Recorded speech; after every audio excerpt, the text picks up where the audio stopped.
This call is now being recorded. Bienvenidos al quinto programa de Conversando en Libertad. Hoy tengo un placer de entrevistar al profesor Antonio Canova, abogado y profesor universitario de la Universidad Católica Andrés Bello. ¿Cómo está, profesor? Qué gusto, Jesús. Me encanta estar aquí contigo y poder conversar un rato. Muchas gracias, profesor. Profesor, lo traje aquí por un tema que me parece bastante interesante, ya que yo soy un joven y creo que como muchos hemos incursionado en las ideas del liberalismo, tanto en el liberalismo económico, por decirlo de alguna manera, como en las libertades individuales que van más, digamos, factores extraeconómicos. Y yo lo traje aquí porque quiero hablar del derecho natural, en gran parte.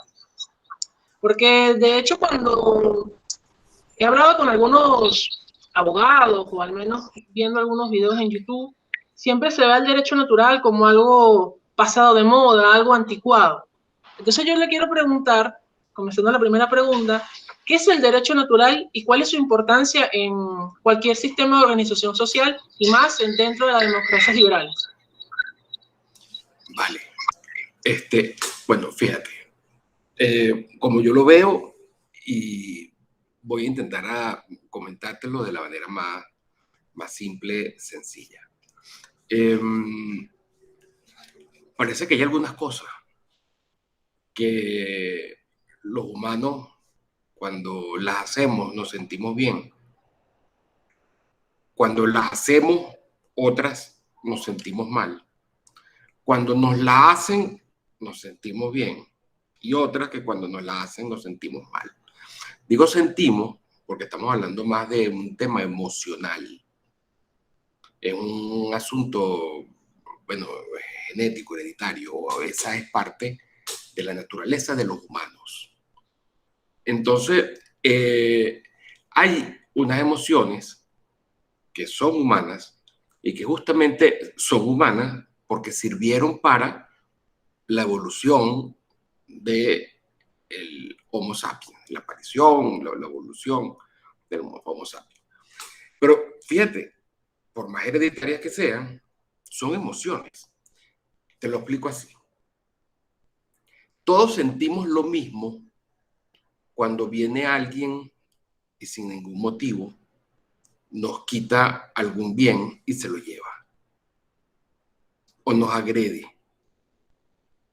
Sentimos exactamente, o ocupa nuestro lugar. Nos sentimos mal. Repelemos la agresión. Incluso sabemos que aún si perdiéramos, y normalmente ya en ese plano siempre se pierde, es mejor la defensa frente a eso. Nos indignamos, los latidos del corazón cambian, son una serie de emociones que además se dan en una parte específica del cerebro. Hay otras emociones, por ejemplo, cuando uno está haciendo algo malo, es decir, rompiendo las reglas frente al entorno, y te descubren. Todos nos sentimos igual, es la misma emoción. Uno se pone, se sonroja, se avergüenza, baja la cabeza, siente que el mundo se le viene encima, todo el mundo lo ve a uno y lo critican. Esa es una emoción que todos tenemos. Es decir, cuando uno rompe las reglas, hay otras emociones, también emociones sociales. Uno siente admiración por ciertas personas o siente indignación cuando unas personas le hacen cosas que uno considera que están mal a otros. Uno se indigna, se molesta frente a la injusticia del otro. Son emociones. Y como emociones genéticas, son naturales. Entonces, una de esas emociones que tenemos los humanos y de esa es la idea del grupo y también de lo divino, con lo que es bastante normal que a lo largo de la historia diferentes grupos y civilizaciones humanas utilizaron también el tema religioso para justificar e imponer los comportamientos naturales que se daban en esa sociedad. A veces es que se daban simplemente. Era natural, no había sido decidido por nadie. Era como espontáneo, esos comportamientos, bueno, porque siempre se ha hecho así. Y si hay tantas generaciones haciéndolo así, tenemos la tendencia a cumplir con las normas, a seguir las tradiciones. Otros son impuestos. ¿Impuestos en qué sentido? De que son comportamientos que se imponen, que un grupo impone a otro, seguramente en su beneficio. De cualquier forma, estamos frente a, fíjate, ciertas reglas de conducta, de comportamiento, que vienen siendo, que vienen moldeando al humano. Por eso es que, si nosotros nos vamos a ir más atrás, incluso se ve que, por ejemplo, la defensa de la propiedad frente a un ataque de invasión ajeno, es una cosa que incluso, bueno, todos los animales, por lo menos, cuando se han hecho los análisis y los estudios sobre los más cercanos a nosotros, desde el punto de vista de la evolución, por ejemplo, otros mínimos, también tienen una reacción similar a como la tenemos nosotros y unas emociones similares. Entonces, bueno, fíjate que ahí ya está la base de por qué entender ciertas reglas como naturales, un derecho natural. A veces es divino, a veces es simplemente porque todo el mundo lo acepta, porque se corresponde con lo que uno tiene como percepción de justicia. Percepción de justicia que da lugar también a esas diferentes emociones y que se conformó en la época del humano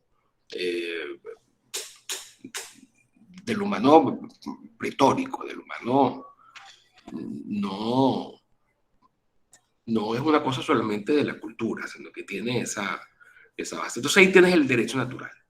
Ahora, ¿qué es lo que creo yo que es tu preocupación? Tu preocupación es que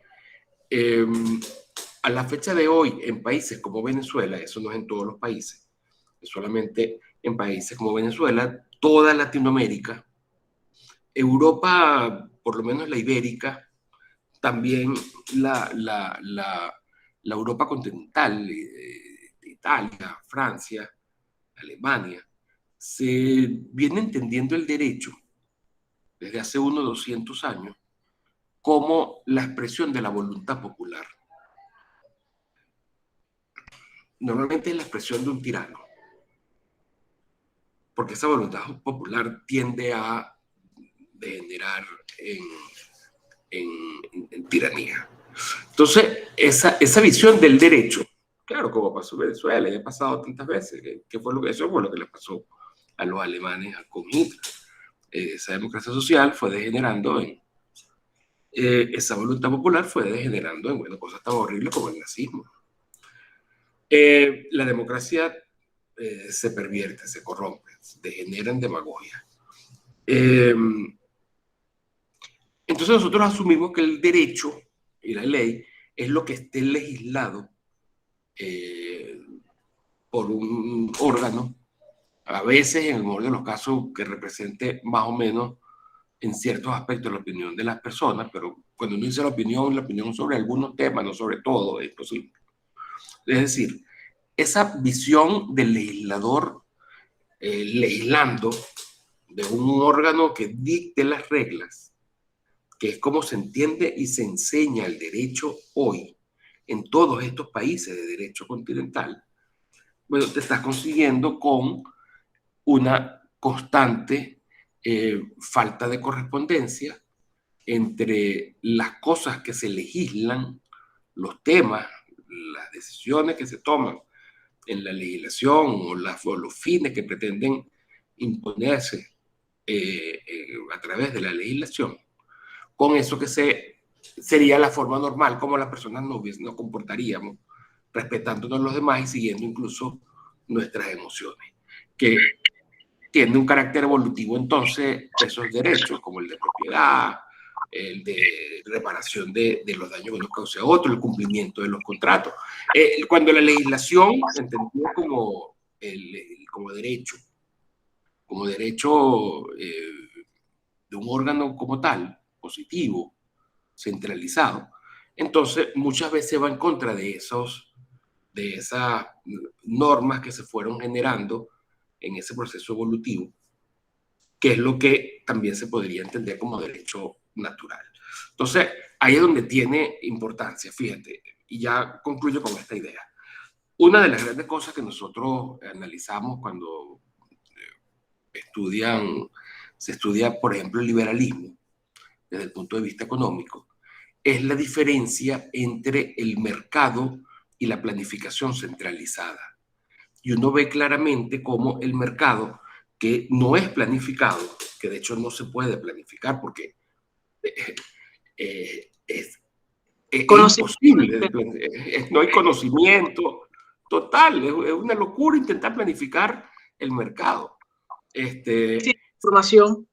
No hay información. Bueno, Información exactamente por eso uno queda convencido de que el mercado se da de abajo hacia arriba, de que para entender el mercado hay que analizar desde el individualismo metodológico, es decir, desde lo más pequeño que es el individuo, y de allí entonces que se podrán sacar algunas reglas más generales y que entonces lo que puede ser más o menos las reglas de la economía. Pero entonces estamos viendo de un proceso que se conforma, proceso complejo, el mercado, que se conforma justamente de las acciones voluntarias de abajo hacia arriba. La relación entre mercado y el derecho, vamos a decir, evolutivo más que natural, y el derecho como institución social evolutiva, es exactamente a la misma relación que podemos hacer entre la intervención planificada central y un legislador que tenga la voluntad popular o la voluntad que sea e imponga por la fuerza ya no serían leyes, que realmente serían mandatos. Entonces, un derecho que, igual que el mercado, incluso es a la par que el mercado, se construyó de abajo hacia arriba, está siendo sustituido por un derecho impuesto. Y cuando hay un grupo de personas que pueden imponer el derecho, bueno, normalmente no tiene la información, ahí están todos los fines de esos grupos, con lo que no se termina beneficiando a todos ni se hace de la forma como la gente normalmente actuaría, sino que se interfiere en esos órdenes espontáneos, se interfiere en ese proceso que tiende a ser cada vez más eficiente y óptimo, que no está en equilibrio, y eso, que surge de abajo hacia arriba. Entonces, yo creo que con esto más o menos te doy respuesta a este problema que tú planteas sobre el derecho. Es el mismo que con la economía. Uno lo ven desde arriba para abajo, centralizado, planificado, el legislador que dicta las leyes, y otros más bien, los liberales, ven el derecho como ese proceso donde se fueron seleccionando normas que estaban en competencia y que esas normas que funcionaron mejor fueron asimiladas por otros y se crearon y se convirtieron en ese derecho común o natural o espontáneo, que cuando nos vamos a ver en qué consiste, todo gira alrededor de la libertad individual en sentido negativo y del respeto de los derechos de propiedad. Frente a eso, bueno, entonces sí tiene mucha relación e importancia este aspecto para el liberalismo, analizar el liberalismo desde el derecho o buscarse un derecho que sea liberal. Bueno, profe, de su exposición me quedo con algunos detalles que me parece interesante y creo que rompe algunos mitos que se tienen sobre el liberalismo. Usted sabrá que normalmente se habla de que como uno sigue el individualismo metodológico, de alguna forma esto segrega, fragmenta la sociedad en pequeños grupos o incluso la atomiza, la saca de la sociedad. Pero esa posición que usted da habla de que el derecho natural es una construcción a partir de millones de interacciones humanas. Es un proceso que, de alguna forma, a mi juicio, pone el sentimiento o elementos comunes que sirven para la articulación de una sociedad de manera horizontal y no de manera vertical. Y con respecto a esta dicotomía que se plantea con el derecho, básicamente, al menos lo que me quedó a mí, es que ellos creen que la realidad se decreta. Creen que por un decreto van a transformar la realidad y realmente creo que Venezuela es el mayor ejemplo de eso, ¿no? Profesor, ante la vorágine estatista que tenemos actualmente los venezolanos, ¿cómo debería actuar un liberal? Y eso ¿cuál es el modo de actuar un liberal? ¿Debería articularse dentro de un partido? ¿Debería, de alguna forma, trasladarse a otra comunidad que le sea más accesible y que defienda las libertades tanto individuales, económicas como personales? ¿O hay alguna opción paralela ante la crisis actual y con cómo debe actuar un liberal ante los problemas que acarrea el país?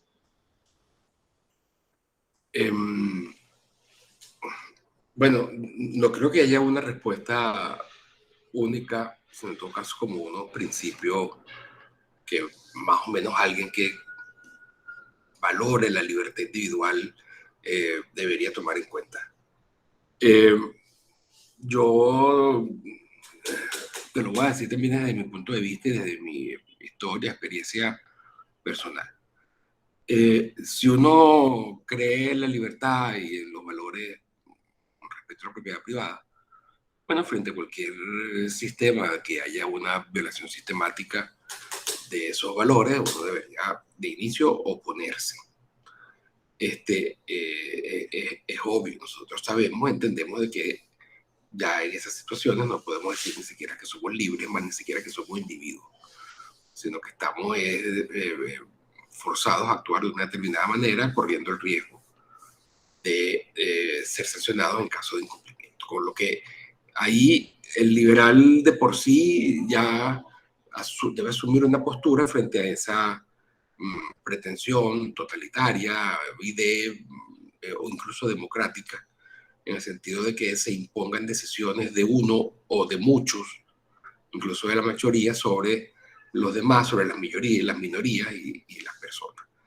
Eso, frente a esa reacción, entonces ahí, bueno, cada quien actúa de diferente forma.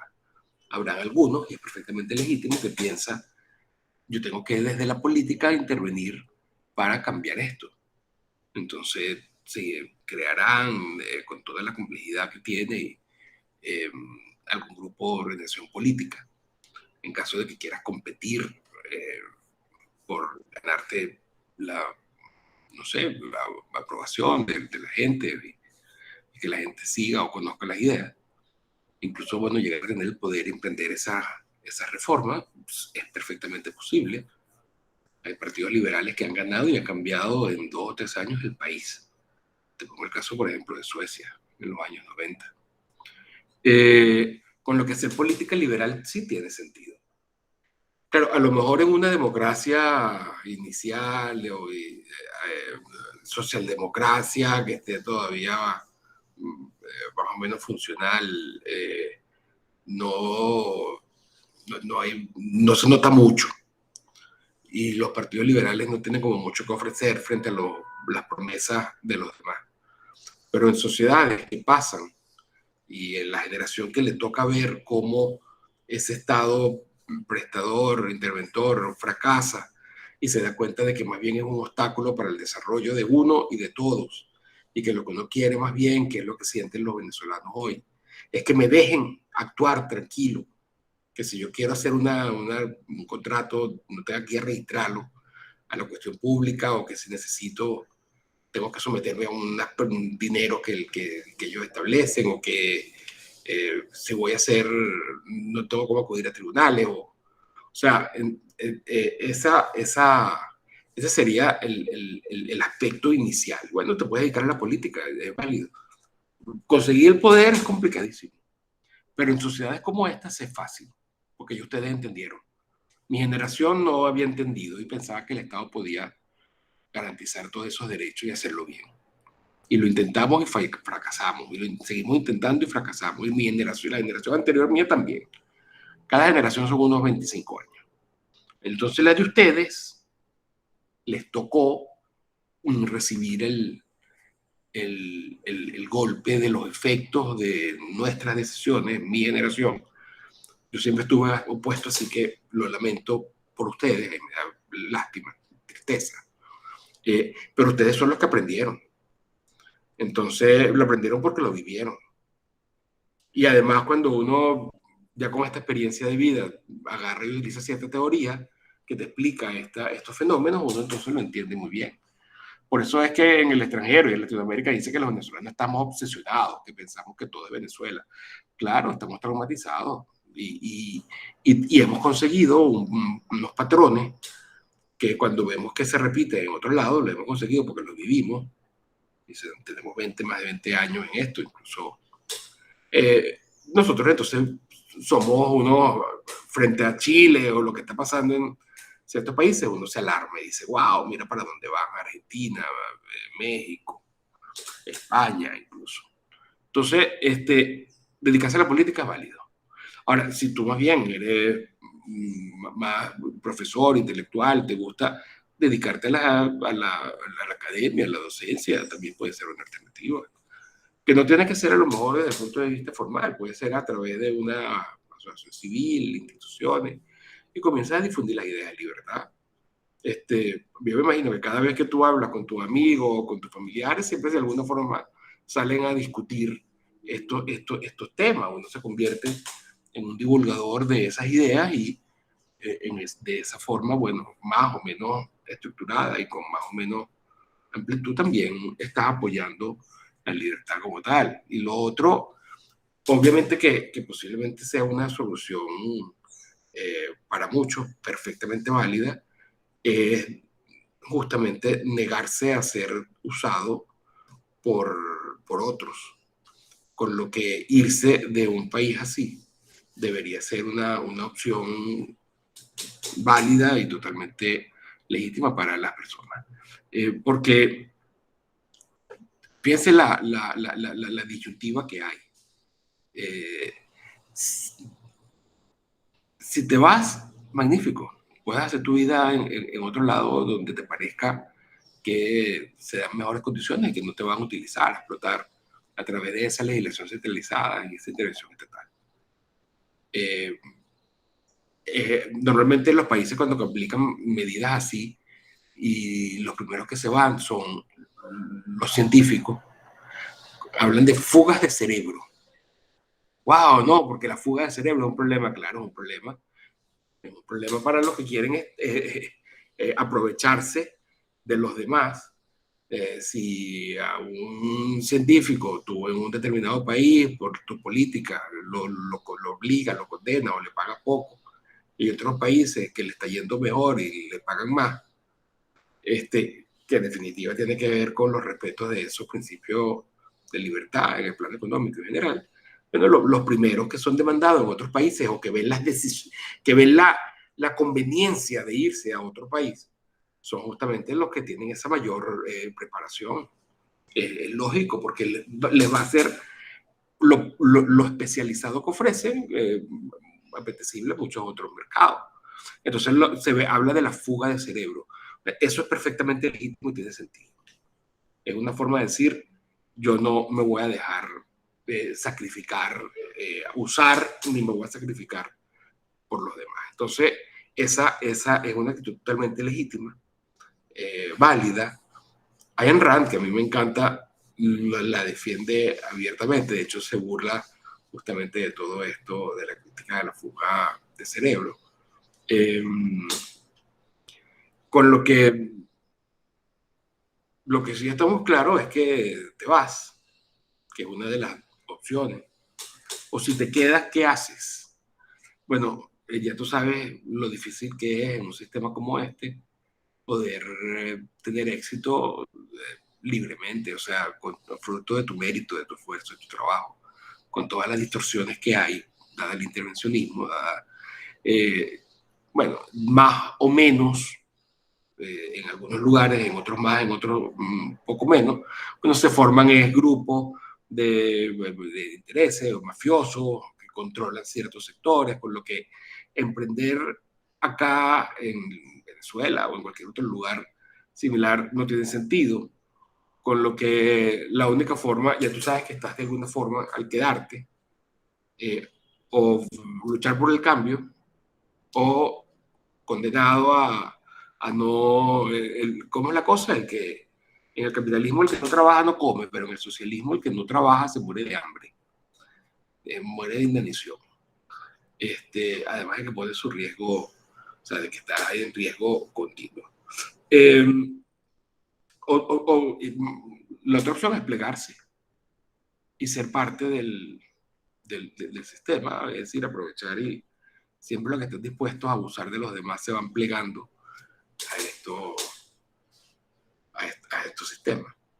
Y bueno, nada, eso al final es decisión personal, cada quien debe actuar. Yo lo que sí te digo es que de una forma u otra, donde uno se pierde totalmente es cuando deja de combatir este tipo de sistemas y más bien se convierte en parte del problema.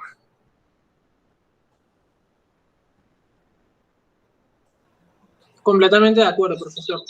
Profesor, hay otra pregunta ya para ir terminando que me parece interesante y que creo que usted en varios de sus programas en Viernes de Disrupción lo ha comentado con respecto al tema de la libertad educativa, ¿no? Bueno, no sé si usted nos puede hablar. Bueno, yo le voy a partir una premisa y creo que a partir de ahí usted puede ir a desarrollar.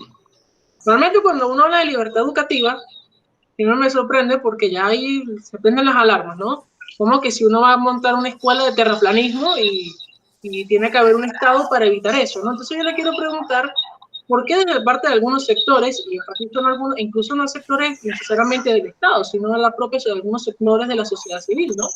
Segmentos conservadores, segmentos más nacionalistas, sin hablar de manera despectiva, solamente creo que a varios sectores de izquierda, incluso de podemos llamar la derecha, en otros países siempre ve con, digamos, recelo o se le prenden las alarmas cuando uno habla de libertad educativa. Entonces yo le quiero preguntar a qué se debe esto. O sea, ¿por qué esa desconfianza en que las personas libremente se articulen y logren, digamos, brindar una educación privada que esté a las antípodas de lo que puede ser las normas estatales preestablecidas? Entonces creo que a partir de ahí se puede hacer un análisis bastante interesante. Wow, bueno, mira, tienes razón, la gente reacciona frente a este planteamiento de la libertad educativa normalmente con cierta aprensión, hasta que se termina de, de, de profundizar y de entender y de aclarar algunas ideas. Fíjate una cosa, ¿para qué es la educación? ¿Quién, o sea, en qué ponemos el foco? ¿Cuál es el fin de la educación? Dependiendo de la respuesta a eso, entonces podría tener sentido la existencia de una libertad educativa o no. Tendría sentido más bien la existencia de un monopolio estatal sobre la educación. Fíjate, si como por ejemplo lo quería y lo planteó y lo implementó en el imperio prusiano de mitad a finales del siglo XIX, pretendían unificar a todas las personas que vivían en diferentes pueblos, villas, ciudades, regiones, con las otras del imperio prusiano. Es decir, si uno de tus fines es crear a un grupo de personas que tienen culturas, valores, héroes distintos, un único modelo de valores, si tú quieres unificar para que se sientan que son parte de un colectivo y en especial acepten el mandato de un grupo, una oligarquía, el que tenga poder, Si tú quieres hacer eso, lo mejor que puedes hacer es prohíbo la educación de las familias y obligo a los niños, obligatorio a los niños, a los jóvenes que son fácilmente adoctrinables, en especial a la edad de 12, 13, 14, 15 años. Los separas de sus familias y los instruyes, le enseñas una serie de valores siguiendo una metodología que te lleve a eso, a lavarles el cerebro, a adoctrinarlos. Esa metodología que normalmente se está utilizando y que fue la más exitosa, que se conoce como el método prusiano, más o menos en lo que consiste es en separar a los niños de su familia y mantenerlos, sea internos o no, mucho tiempo en manos del Estado. ¿Cómo? Bueno, los separan por edades, los agrupan en un número como un pelotón, 30 personas, 25. Los encierras en un lugar, un salón, uniformados todos, los pones a repetir la lección que da el profesor, que no es más que la repetición de un libro de texto que dictó o aprobó el Estado. Allí tú tienes una forma de entender la educación y tiene sentido de que sea un monopolio. Por ejemplo, la Prusia imperial se fue a la guerra 2 veces. Necesitaba tener un ejército disciplinado. Para eso se utilizó la educación de los niños, en especial a esa edad de los 12, 15 años. Se implementó ese método educativo, que por cierto es el que está en Venezuela ahora. Las preguntas a los niños es que repita cosas. Y donde el énfasis se pone en historia y cosas así, efemérides, nacionales, todas. Entonces, allí, hablar de libertad educativa es una locura, porque queremos un ejército. Queremos un grupo manso, dispuesto, obediente, homogéneo. Ahora, si en el tema educativo, en vez de poner el énfasis, el objetivo en tener ese soldado, ponemos el objetivo en que cada niño se desarrolle lo más que pueda según sus potencialidades. Si el foco lo ponemos en el niño, en el adolescente, en el estudiante, entonces un sistema como el prusiano no tiene sentido. ¿Por qué? Porque cada persona es diferente. Cada una tenemos intereses, gustos, necesidades, habilidades distintas. Porque cada uno de nuestros cerebros es diferente y tiene conexiones distintas, únicas. No hay una ideal, modelo de inteligencia, ni mucho menos. Entonces, si partimos de esa individualidad de cada estudiante, intereses, entonces implementar un mismo sistema educativo para todos no tiene sentido, por favor. Lo que queremos más bien es que haya muchas formas como cada niño, según su habilidad o capacidades, pueda ser educado. Entonces, mientras más alternativas haya, es mejor. Eso es todo lo contrario a un monopolio, que significa que el Estado es el único que va a prestar ese servicio educativo. Fíjate que estoy hablando de libertad educativa. No estoy hablando de que haya un monopolio estatal y el Estado permita o prestarlo directamente o a través de personas, concesionarios, privados. Esa educación privada así es estatizada. Tiene que cumplir con las normativas estatales y es fiscalizado por los estados. En Venezuela, por ejemplo, no hay libertad educativa. Hay algunos colegios, cada vez menos, privados, que son concesionarios estatales porque el Estado tiene el monopolio de la educación. Ok, entonces tiene sentido si el objetivo es el muchacho, el estudiante, el joven, un único sistema, no. Un único modelo, no. Un único método, no. Que haya muchos, mientras más haya, mejor. ¿Cómo se puede lograr eso? Bueno, justamente permitiendo que puedan haber emprendimientos libres y que compitan entre ellos en el tema educativo. Allí nos queda entonces una duda. ¿Quién debería decidir cuál de esas diferentes alternativas, propuestas, ofertas de educación, va a aplicársele a un determinado niño? Porque habrán algunas que son unos métodos que tienen unos fines y se adaptan a ciertos niños y otras, obviamente, a otros. ¿Quién es el que debe decidir? ¿O quién es el que está mejor llamado a decidir a cada niño cuál de las diferentes ofertas en competencia libre va a someter al niño? Bueno, hay dos alternativas. Que lo decida el Estado, que lo decida el Estado a través de unos funcionarios técnicos, o que lo decidan los papás.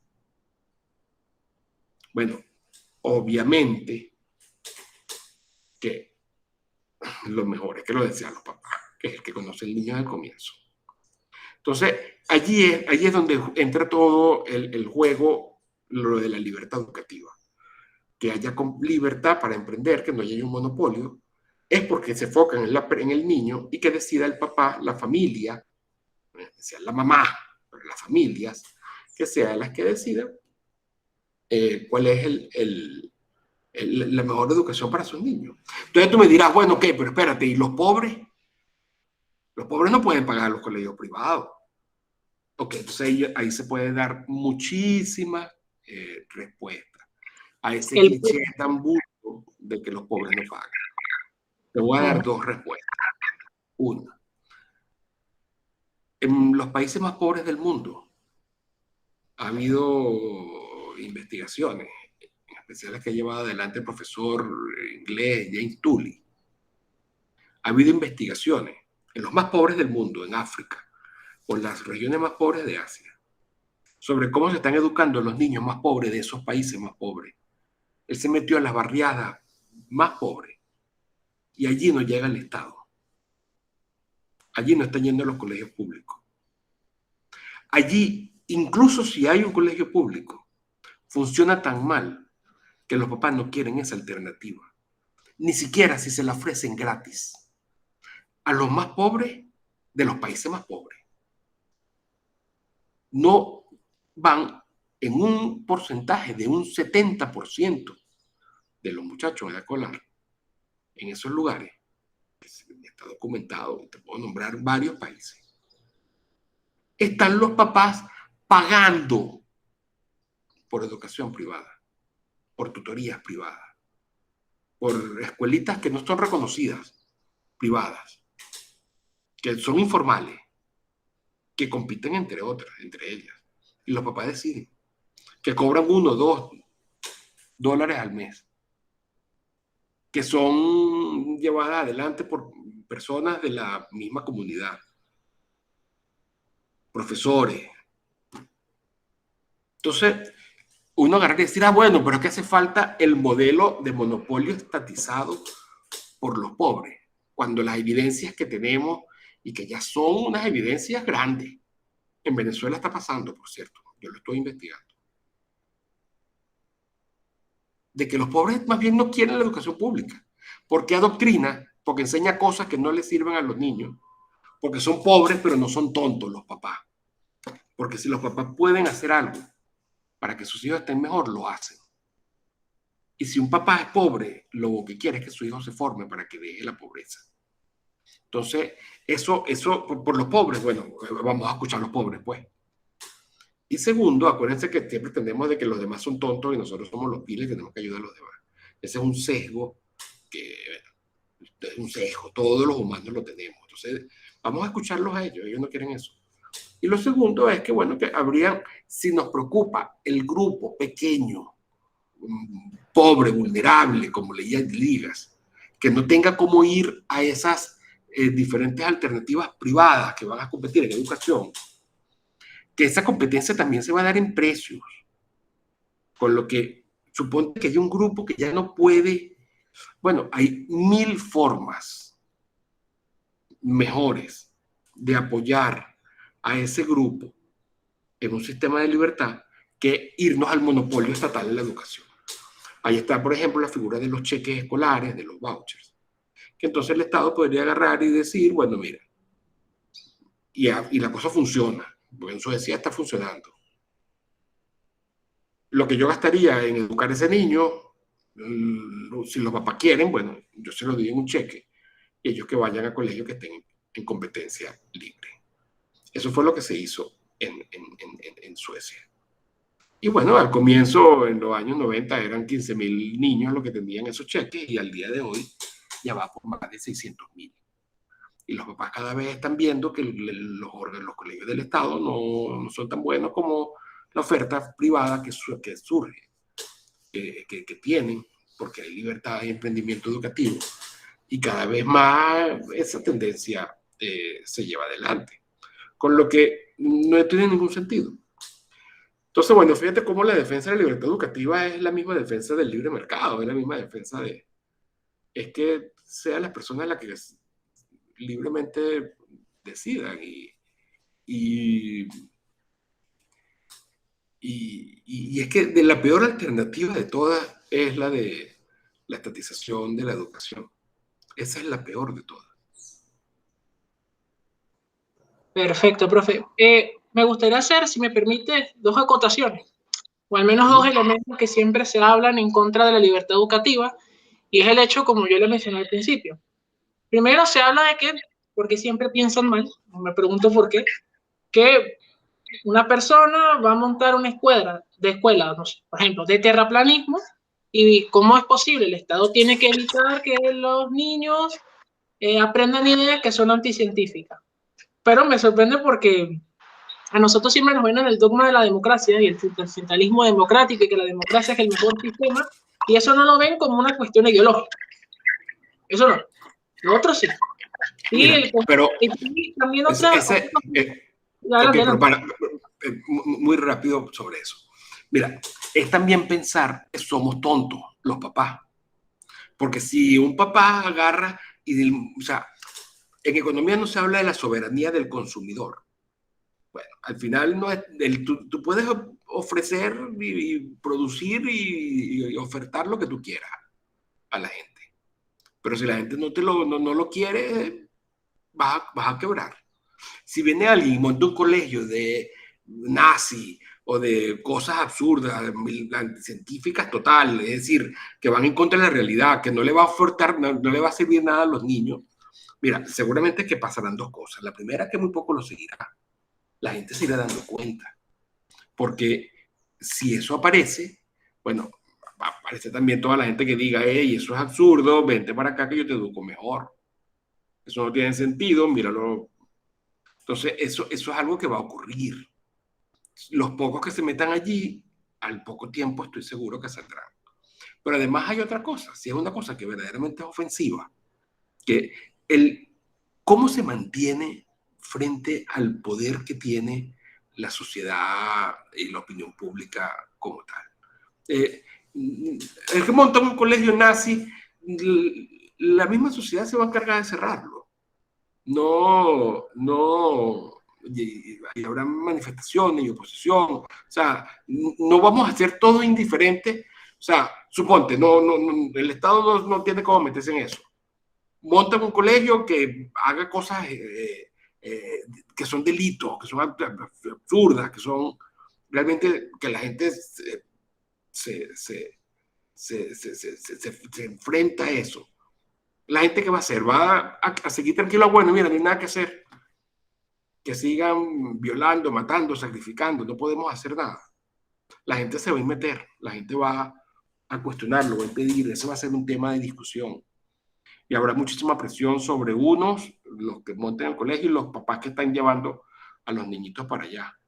Con lo que eso es lo que impediría que se generaran ese tipo de cosas. No es fácil, no es fácil. Por ejemplo, tú tienes todo el tema de la educación islámica en Europa. Allí hay un temita. Pero lo que no se justifica de ninguna forma es que por estos eventuales riesgos, peligros, que se podrán solventar en caso de que ocurran, la opción sea que la educación sea estatal, que haya un monopolio estatal. O sea, eso no tiene sentido. O sea, es como que para que no vayas a cometer un pequeño error en tu vida, entonces desde el inicio te mantengo como mi esclavo y decido todo yo por ti. O sea, a fin de cuentas, no tiene sentido. Ajá, el otro punto era.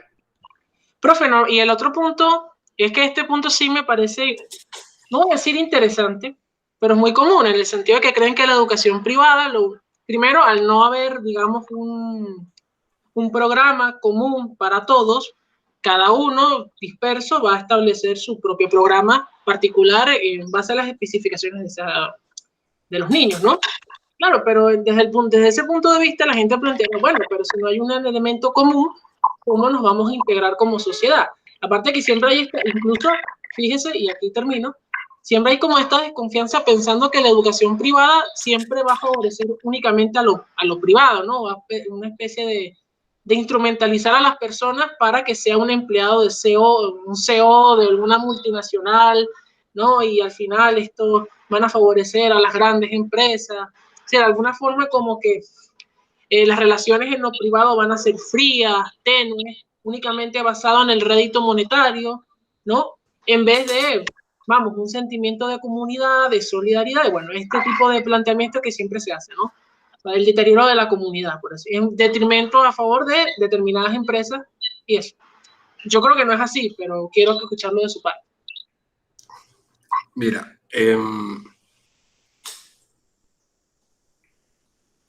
podríamos irnos incluso a la explicación de por qué surgen esos principios morales, desde el punto de vista de que la gente sea entregada, altruista, parte incondicional de una colectividad, y los sentimientos también de rebelarse frente al sometimiento de otros, de actuar en beneficio de uno y de los suyos, que también es perfectamente natural. Si nos vamos un poquito más atrás incluso, eh, de la formación de los humanos, muy pocas veces se puede conseguir que haya animales que puedan ser tan sociables como los humanos. O sea, es mucho más egoístas y más. Pero los humanos nos formamos en una sociedad.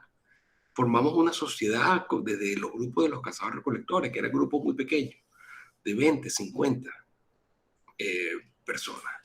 Entonces, allí la evolución ya no fue solamente la evolución individual por selección natural, sino que también hubo una selección de grupos. Y los grupos más cohesionados, y la cohesión viene medida por un sacrificio, vamos a decir, a la libertad, o más que eso, por la necesidad de coordinarnos entre todos. Estos grupos evolucionaron, fueron lo que en definitiva sobrevivieron y evolucionaron. Entonces allí, en la evolución de los humanos, hay dos niveles de selección, básicamente. Es decir, todos somos, por un lado, altruistas, y todos somos, en otros aspectos, en otros temas egoístas.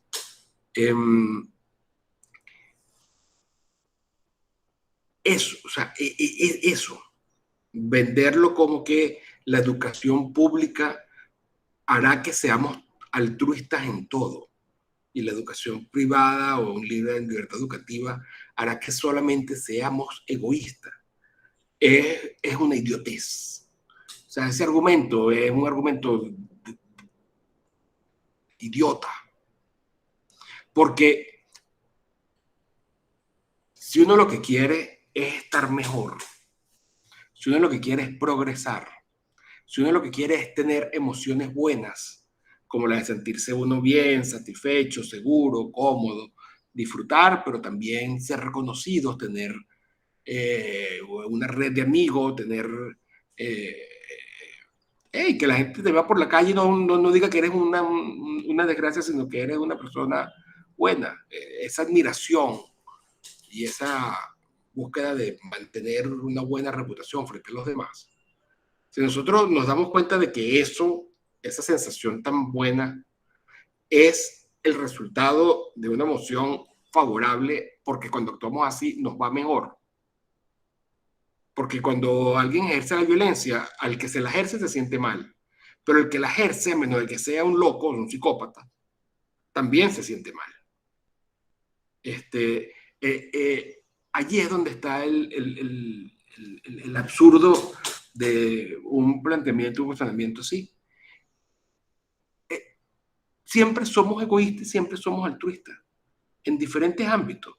Normalmente somos altruistas cuando nos están viendo los demás. Cuando estamos solos, no somos altruistas. Va bien. Y en cambio somos egoístas cuando estamos solos, que nadie nos vaya a ver. Entonces, o sea, los cazadores-recolectores, cuando cazaban una presa, seguro se comían un buen pedazo antes de llevarla al grupo y de soltarla y compartirla espléndidamente con todos los demás. Entonces, más que eso, somos colaboradores, cooperativos. En la medida de que esa cooperación sea libre, entonces las personas se sienten bien, se meten en relaciones, ganar, ganar, y les va bien. Entonces, bueno, el punto con todo esto que te estoy contando es, ¿de dónde sacar que en un sistema de libertad educativa los papás van a ser tan idiotas para meterlo a sus hijos en lugares, teniendo otros que hablen de lo bueno que es la cooperación, de lo bueno que es el mercado, de lo bueno que es la libertad? Meterlos en un colegio que le digan a los niños, a sus hijos, mira, tú tienes que ser una porquería con los demás y tienes que quitarle las cosas como sea y tienes que ser egoísta y tienes que... No, nadie enseña eso. Uno lo que le dice a su hijo cuando lo deja en cualquier colegio es, mi amor, pórtate bien. No le vayas a pegar a los niñitos, a los amiguitos. Comparte con los amiguitos. Uno le dice eso a sus hijos, ¿por qué? Por tener compasión por los amiguitos, porque está preocupado por los amiguitos, o porque está preocupado porque su hijo sea aceptado y tenga una buena experiencia y aprenda y tenga además una red de amigos importante. Uno le dice eso a su hijo, no es por el niñito que va a salir golpeado por su hijo. Se lo dice porque sabe que si su hijo golpea al niñito, a lo mejor gana la primera pelea. Pero primero, todos los demás lo van a apuntar.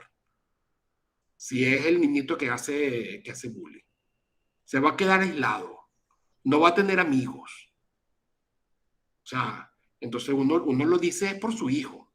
Entonces, esa no tiene sentido decir, además, decir que si el Estado lo que promete es que va a hacer que todo el mundo sea altruista, bueno, esa también es la destrucción. Primero porque es imposible, porque es parte de la naturaleza humana. Segundo, porque ¿quién va a confiar en el Estado de que te haga altruista? Y tercero, si todos somos altruistas, esa sociedad está destruida. Hace falta que lo que haya es una cooperación libre, donde las personas actuando en su propio beneficio termine beneficiando sin querer incluso a los demás. Es lo que decía Adam Smith cuando explicaba que no es por benevolencia, no es porque son buenísimos, no es por altruismo, que el panadero, el cervecero o el carnicero nos dan nuestra cena. No es porque sean altruistas. Ellos están actuando en su propio interés. Ellos están actuando egoístamente. Ellos están actuando para sí. Y en la medida que actúan buscando sus intereses, entonces logran satisfacer a las personas que libremente compren con él, cooperen con él, e incluso al resto, porque entonces hay alguien que está produciendo bienes, hay otro que está pensando en cómo hacer una competencia, hay más panaderos, más zapateros, más cerveceros, y además hay otros productos, y entonces sale todo el mundo beneficiado. De hecho, si nosotros apeláramos a algo distinto del egoísmo del carnicero, zapatero, si nosotros no apeláramos a su egoísmo, sino que apeláramos a su más bien altruismo, ponte la idea. Uno llega al carnicero y le dice, estoy muerto del hambre, no he comido nada, por favor, dame. Lo más seguro es que consternado, preocupado, por ayudar al otro, le da un bistec. Anda, llévatelo, buen hombre, sigue. Si al día siguiente llega el mismo tipo, estoy muerto del hambre, dame. El carnicero lo se va a quedar viendo y va a decir, bueno, mira, aquí está, yo te doy otro bistec, llévatelo, pero suerte, que mejore. Y si el tercer día sigue, mira, yo apelo a tu altruismo, por favor, dame otro bistec porque estoy muerto de hambre, ¿qué le va a decir el carnicero? Bueno, ok, aquí tienes otro, pues. Váyase, pues. Y si el cuarto día vuelves a apelar al altruismo del carnicero, te lo vuelve a dar. Y al sexto también, y al séptimo, y al octavo. ¿No? Va a llegar un momento que el carnicero le dice, mira, Pame, yo estoy trabajando aquí desde tempranito. Si tú quieres, te ofrezco trabajo. O sea, si tú quieres, o sea, ¿qué me viste cara de ti? Cuando la relación no es recíproca, uno a lo mejor está dispuesto a sacrificarse una vez o dos, pero no de una manera indefinida. Es decir, si apeláramos al altruismo, si todos fuéramos altruistas, no habría sociedad. No habría sociedad. Es cuando la gente en beneficio personal también beneficia a los demás. Y eso, esa que sería la clave, lo ideal, es lo que refleja, por ejemplo, el principios como el respeto a la propiedad de los otros, o el de la no violencia sobre los otros, o el de cumplimiento de los contratos, o de reparación de los daños, el de libre disposición de tus bienes, o de la propiedad de los... Uno sabe perfectamente qué cosas es de uno y qué cosas es de otro. O sea, hasta desde el punto de vista psicológico. Entonces, esos valores, esos principios, bueno, son fruto de ese proceso y son parte natural. En conclusión, ese tipo de objeciones, de comentarios, si estás enfocado en los niños, no tienen sentido porque lo que debería haber y promoverse por los niños es que tengan la mayor libertad los padres de decidir dónde y cómo los va a educar. Al final se va a generar conciencia social siempre, porque somos seres sociales, es parte de nuestra naturaleza, nos preocupamos por el otro.